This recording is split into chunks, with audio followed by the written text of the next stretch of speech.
Hoy la Iglesia nos invita a contemplar la transfiguración del Señor. ¿Qué significa transfigurarse? Es hacerse de otra figura. Jesús cambia la figura de hombre a la figura de Dios, de tal cual es en el cielo. En ese momento en que lleva a Pedro, a Juan y a Santiago a ese monte y se pone a hablar con Moisés y con Elías, con la ley y los profetas. ¿Hablando de qué? De cómo iba él a morir en Jerusalén, entregándose por nosotros para el perdón de nuestros pecados y para abrirnos las puertas del cielo que estuvieron cerradas desde el pecado original hasta la venida de él. Este Jesús, hablando de ello, justamente, como decía, con la ley y los profetas, Moisés y Elías, el Antiguo Testamento, diciendo que en él se cumplía todo lo que ellos dos dijeron. En ese momento daba y estaba dando, completando y dándole sentido a todo lo que habían escrito todo ese Antiguo Testamento. ¿Por qué? Porque hablaban justamente de Jesús. Este Jesús, mientras estaba con ellos y transfigurado con una iluminación total, Pedro, que no sabía callarse y no sabía qué decir en ese momento, creo que a todos nos pasaría lo mismo, ¿no? Pongámonos en ese lugar, Pongámonos que seamos Pedro, Juan y Santiago, y que Jesús está con nosotros y se presenta tal cual es. Claro que nos van a sorprender, no sabemos qué vamos a decir. Y Pedro le pasó lo mismo: hagamos 3 carpas porque estamos bien aquí. Como estamos bien aquí nosotros ahora, disfrutando de la Eucaristía, que vamos a estar mucho mejor cuando en la presencia de Jesús aquí, en el altar. Claro que sí que nos sentimos bien y nos queremos ir. Porque estamos bien, estamos contentos, estamos con Jesús, estamos disfrutando de un pedacito de cielo. Ese pedacito de cielo que lo vamos a disfrutar cuando nos vayamos de este mundo. Entonces, claro que no nos queremos ir. Y la voz de Dios: este es mi Hijo predilecto, escuchen lo que nos está diciendo también a nosotros. Escuchemos a Jesús, escuchemos su palabra, hagámoslo carne de lo que Él nos dice para ponerlo en práctica. Dios nos está diciendo: escuchen a mi Hijo. Y por eso después, cuando la nube se va, Jesús los toca y dice: bueno, vamos, ya está. Y eso nos pasa también a nosotros. Después de haber tenido esta visión beatífica, después de haber tenido la gracia de estar en la misa, tenemos que enfrentarnos con el mundo, con nuestras propias vidas, con nuestras propias cruces. Pero vamos como fortificados, justamente por haber estado en este momento, en este hoy, acá y ahora, disfrutando de Jesús, disfrutando de este pedazo de cielo que está aquí, ahora, en este momento. Eso nos fortalece para enfrentar la vida, para enfrentarnos. Por eso todos los domingos tenemos que venir a misa, porque nos da el alimento para poder seguir adelante con todos nuestros dolores, con todos nuestros triunfos y con todos nuestros fracasos, y enfrentar el mundo y nuestras cruces. Queridos hermanos, pidamos a nuestra Madre que nos ayude a escuchar a su Hijo para poner en práctica todo lo que Él nos enseña.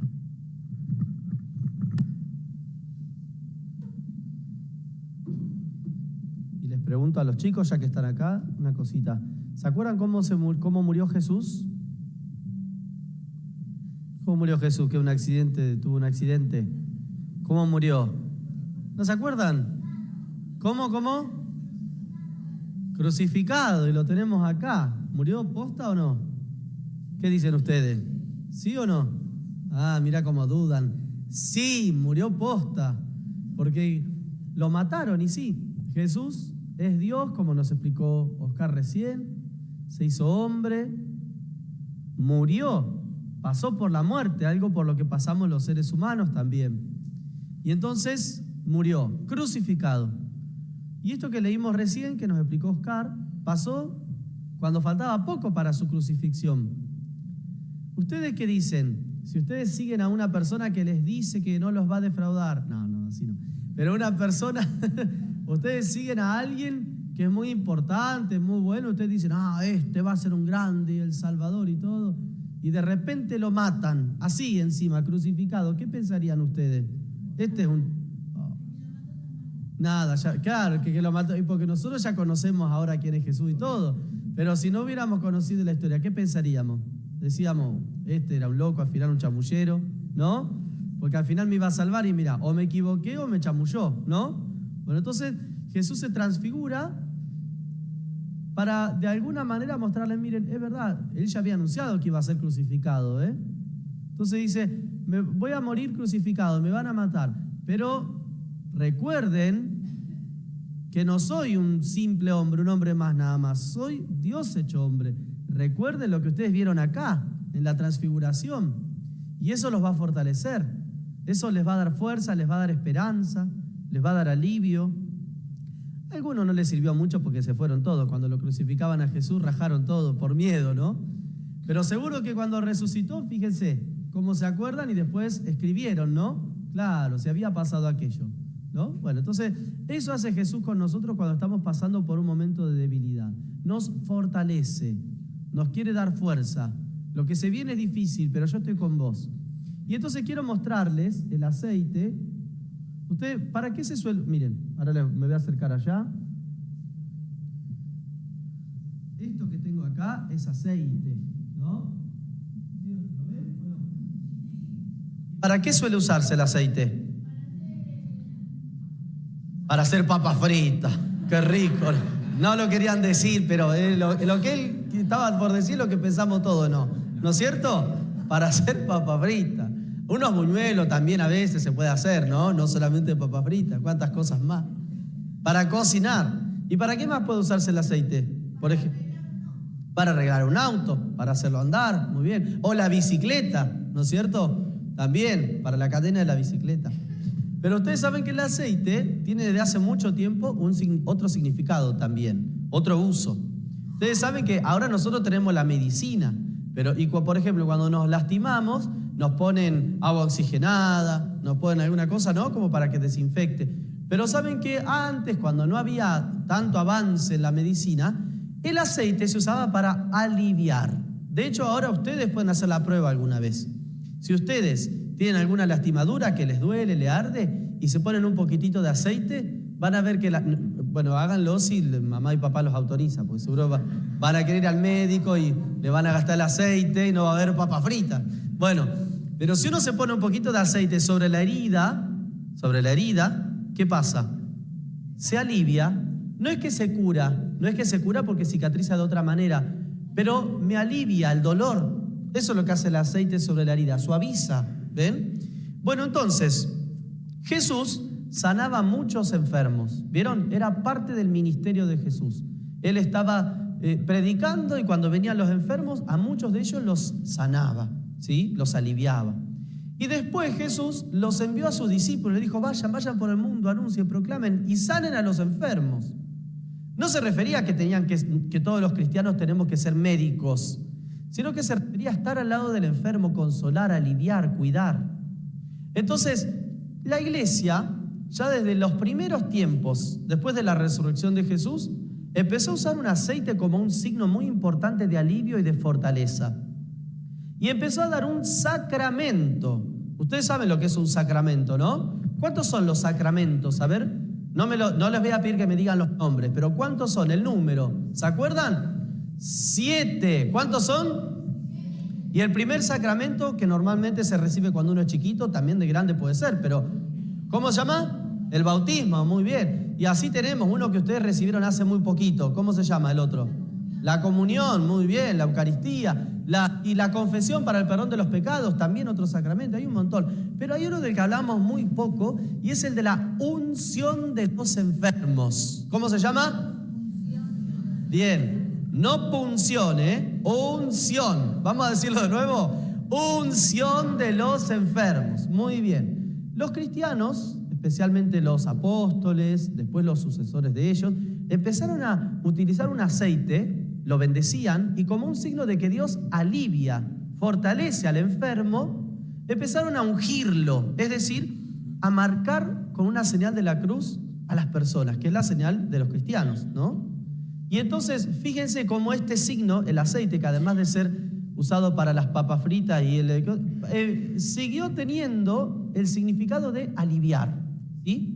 Entonces, así surgió lo que nosotros llamamos el sacramento de la unción de los enfermos. Y entonces, hasta el día de hoy, la iglesia sigue ungiendo a los enfermos. Esto es una manera de decir, porque no es solamente las personas que están enfermas las que reciben la unción de los enfermos. La unción de los enfermos, entonces, es para aliviar en un momento de debilidad, especialmente de debilidad física, pero también hay otros tipos de debilidades u otros tipos de enfermedades. ¿Cuándo se recibe el sacramento de la unción de los enfermos? Por ejemplo, cuando una persona, bueno, en primer lugar, cuando alguien está enfermo, tiene alguna enfermedad considerable, si me resfrío, no, si estoy gripado, hacé tu rosario, no pasa nada. Pero cuando alguien tiene alguna enfermedad que le está costando llevar, entonces recibe la unción de los enfermos. Pero no solamente ahí, también lo reciben las personas, por ejemplo, que se van a operar, ¿no? Con anestesia total, así que te duermen, ¿viste? También, yo la recibí una vez, me operé de la nariz, no es que me hice ninguna cirugía estética, no hubiese empezado por la nariz, pero tenía un problema, tenía así un tabique desviado, me producía sinusitis, ahí está. Ya que lo dije, lo tengo que explicar, porque si no van a decir, el padre se operó la nariz. Bueno, por sinusitis. Entonces, y ahí como iban a anestesiar, también me dieron la unción de los enfermos. Y la unción también se recibe cuando una persona es adulto mayor, ¿sí? O por ejemplo, cuando una persona va a hacer un viaje que le da como mucho miedo. Y actualmente también hay otro tipo de enfermedades, como decíamos, que son las enfermedades mentales, que hasta hace mucho tiempo hasta hace poco tiempo no se tenían en cuenta, la depresión, la esquizofrenia, la psicosis, la obsesión, ¿no? Bueno, hay enfermedades que son mentales o patologías, entonces también recibimos la unción. Y hay situaciones profundas de mucho dolor que cuesta mucho llevar. Por ejemplo, una situación de duelo. No que estés sufriendo porque hace muchos años falleció tal persona, es lógico que vas a sufrir, ¿no? O que lo vas a extrañar, ¿no? A esa persona. Pero cuando una persona está pasando un duelo reciente, algo que le cuesta mucho llevar, bueno, también recibe la unción. ¿Por qué? Porque fortalece, porque consuela, porque hace mostrar que Dios está con esa persona. ¿Y por qué en todas estas situaciones? Ya termino con esto, quédense tranquilos. ¿Por qué en todas estas situaciones? Porque son situaciones de debilidad. Momentos en los cuales a lo mejor hasta podemos tener la tentación de dudar de Dios. ¿Por qué a mí? ¿Por qué me pasa esto? ¿Por qué yo tengo que vivir esto o aquello?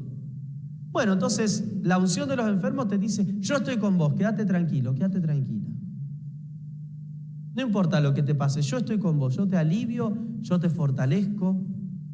Y yo sobre todo te fortalezco para que puedas afrontar la cruz como la afronté yo. Entonces, ese sentido de la transfiguración que nos explicaba Oscar, ¿no? Que lo fortaleció a los discípulos para cuando tuvieran que afrontar la cruz. Bueno, la unción de los enfermos es el sacramento que nos fortalece para afrontar también nuestras cruces. Así que lo que vamos a hacer ahora es darle la unción de los enfermos a aquellas personas que se sientan incluidas en todas las personas, en todos los aspectos o los lugares, no sé cómo decirlo, que yo mencioné recién. ¿Está? Todas esas personas que se encuentren en una situación como las que yo mencioné, ahí está, ahí me salió, en este momento van a poder recibir la unción de los enfermos. Por eso yo ahora les pido, ¿sí?, a todos ellos, los que van a recibir la unción, que así en el banco donde están, se pongan de pie, salvo que no puedan por una cuestión física, ¿sí? Todos aquellos que se sienten dentro de esta descripción que yo hice en estas situaciones, pueden ponerse de pie para rezar por ustedes en este momento. Pónganse de pie los que van a recibir la unción de los enfermos. Muy bien. Si alguno no puede, repito, por cuestiones físicas, permanece sentado y yo después me acerco al banco. Bueno, queridos hermanos, mucha gente se acercaba a Jesús para pedirle el don de la salud. Él nos ama con un amor hasta dar la vida y está presente en medio de nosotros. Y nos dice por medio del apóstol Santiago, si está enfermo alguno de ustedes, llame al sacerdote de la iglesia que lo unja con el óleo del Señor. La oración de fe salvará al enfermo y si cometió pecado lo perdonará. Por eso en este momento, Señor, te pedimos que asistas con tu gracia a estos hermanos nuestros. Y en tu nombre, desde aquí, yo les voy a imponer mis manos.